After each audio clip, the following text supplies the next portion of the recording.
కుర్రాడు తన గాడిదతో వేగంగా వెళ్తున్న కారు పక్కకి వస్తాడు. అప్పుడు వీళ్ళు ఇతడి వేగాన్ని చూసి ఆశ్చర్యపోతూ ఉంటారు. అలాగే ఇతడు కారును ఫుల్ స్పీడ్ పెంచగా అయినా సరే ఈ గాడిద ఈ కారుతో పాటు సమానంగా పరిగెడుతుంది. ఇది చూసి ఈ అమ్మాయి ఆశ్చర్యపోతుంది. అప్పుడు ఈ కుర్రాడు వీళ్ళకి టాటా చెప్పి స్పీడ్ గా వెళ్ళిపోతాడు. ఆ తరువాత ఇతడు ఆ గాడిదతో కలిసి తన ఆఫీస్కి వెళ్తాడు. కానీ అక్కడే ఉన్న సెక్యూరిటీ మీకు లోపలికి ప్రవేశం లేదని చెప్తాడు. అప్పుడు ఈ కుర్రాడు నాకు ఈ కంపెనీలో ఉద్యోగం వచ్చిందని చెప్తాడు. దీంతో సెక్యూరిటీ తన ఫోన్ లో చెక్ చేయగా ఈ కుర్రాడి ఐడి ఉంటుంది. ఇంతలో అక్కడికి ఈ కుర్రాడు దాటుకుని వచ్చిన ఆ లగ్జరీ కారు వస్తుంది. అయితే ఆ కారు దగ్గరికి ఈ వాచ్మెన్ వెళ్తాడు.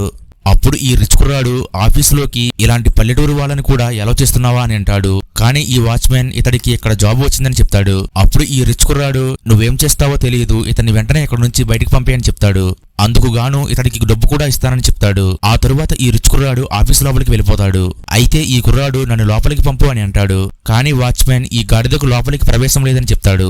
అప్పుడు ఈ కుర్రాడు ఆ కారు లోపలికి వెళ్ళినప్పుడు నా గాడిద ఎందుకు వెళ్ళదు అని అంటాడు. అప్పుడు వాచ్మెన్ ఇది మనుషులు ఉండే ప్రదేశం, జంతువులకు ఇక్కడ ప్రవేశం లేదని చెప్తాడు. ఇది విన్నాక ఈ కుర్రాడికి కోపం వచ్చి ఈ వాచ్మెన్ ని కొట్టబోతాడు. ఇంతలో ఈ కుర్రాడిని కొట్టొద్దని ఒక పిలుపు వినపడుతుంది. వెనక్కి తిరిగి చూడగా ఒక అందమైన అమ్మాయి అక్కడికి వస్తుంది. తర్వాత స్టోరీ కావాలంటే వీడియోని లైక్ చేసి పార్ట్ 2 అని కామెంట్ చేయండి.